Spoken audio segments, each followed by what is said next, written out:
Hello. Today I want to talk about something that maybe you've never really looked at properly. Something that has probably always been in your life, but you never gave it a name. Something that's directly connected to your success, your good mood, your relationships, your work, your money, basically everything in your life. People have different goals. One wants a good body. One wants a car. One wants money. One wants a healthy relationship. One wants peace. But the goal isn't the important part. What matters is how your mind is playing with you. I don't want to talk in circles, because the very thing I want to talk about is exactly those circles and overcomplicating things. Those moments of avoiding. That place where you take something simple and turn it into a 4-hour Bollywood movie in your head. Today's important topic, the analytical mind.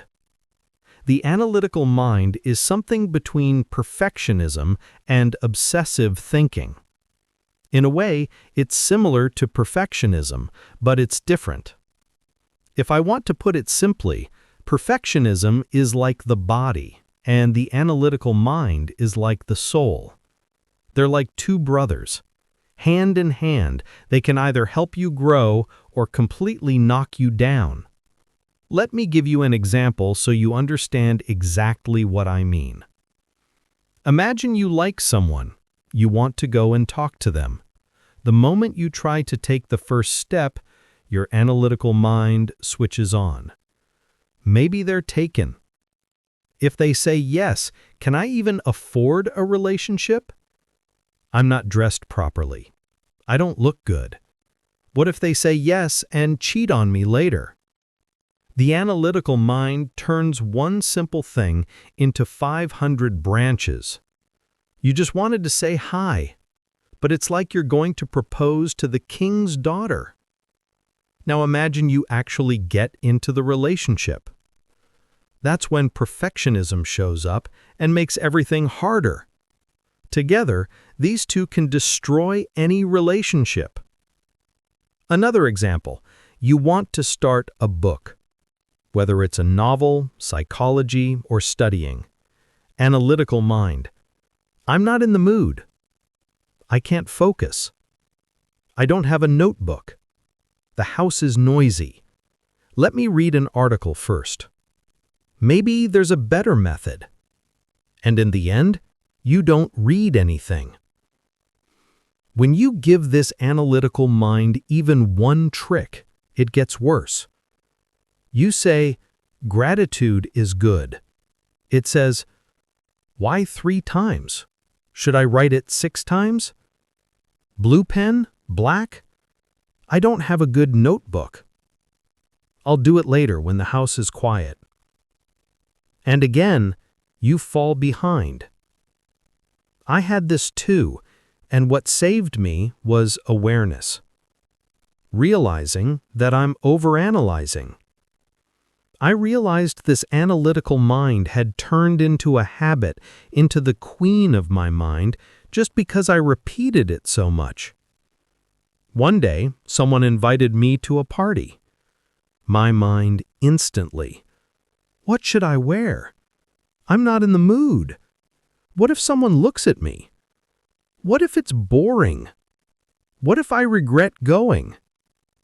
But I told myself, jail? Get up and go.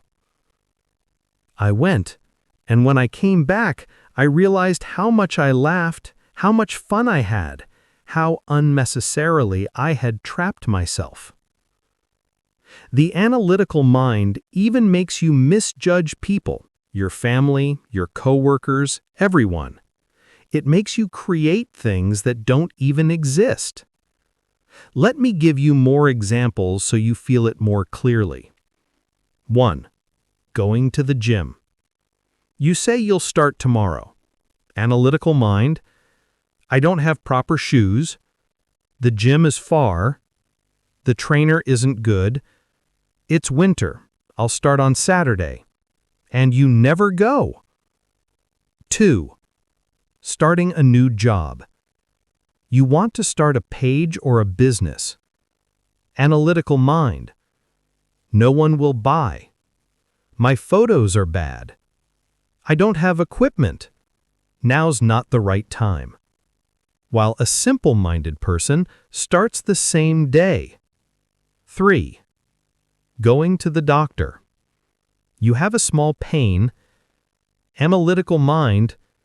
What if it's serious? What if it's too late? What if it gets worse? While a simple-minded person goes to the doctor and is relieved 10 minutes later. 4. Spending money. You want to buy something. Your analytical mind brings 20 reasons why you shouldn't, but if you need it, you should buy it and get it over with. A small mistake at work. You make a tiny mistake at work, and your mind says, "I'll get fired. I embarrassed myself." While a simple-minded person says, "I made a mistake. I'll fix it." First date. Your mind turns a simple meeting into a complicated project, while you just need to go and see what happens. A good event. One day, life gives you a blessing, good sales, a good relationship, a good opportunity. The analytical mind says, why, how, from where? But the simple person enjoys it, says, thank you, God. The analytical mind is like a tired detective. It interrogates everything. Why? How? What if it fails? What if it breaks? But life is supposed to be simple. If you see it simply, blessings come to you more easily. If you complicate it, you make it harder. If I've been able to teach you something, life will teach me more things in return. My goal was to help. If you have this problem too, leave a comment. We'll break it down together. Now, an even more important point. Sometimes something very simple is right in front of you. For example, a mentor, a successful person, or even someone like me, very simply says, repeat this sentence for 10 days. Say, I will succeed, or I have the ability, or I will reach my goal. This is exactly where the analytical mind starts making fun of it. How can saying a sentence change anything? Am I stupid to sit and repeat a sentence for 10 days? This is nonsense. Life doesn't change like this. It needs scientific reasoning. And just like that, your mind pushes you away from the tiny action that could actually make you feel better. But a simple person doesn't look for reasons, doesn't twist it, doesn't overanalyze it. They say, okay, 10 days? Sure, I'll do it. And they go do it exactly as told. No excuses, no overcomplicating, no analyzing. 10 days pass, they see the result. A small change, a better feeling, a new energy, a step forward. From the outside, we might look at them and say, wow, they're so simple. They actually believed that? How naive! But what's the truth? They're way ahead of us. Because they don't have an analytical mind. They focus on what benefits them, and they do it. While we sit and analyze it like a 400-page book, and in the end, do nothing. This thin line between a simple person and an analytical person is exactly this. A simple person does it, an analytical person just thinks about it.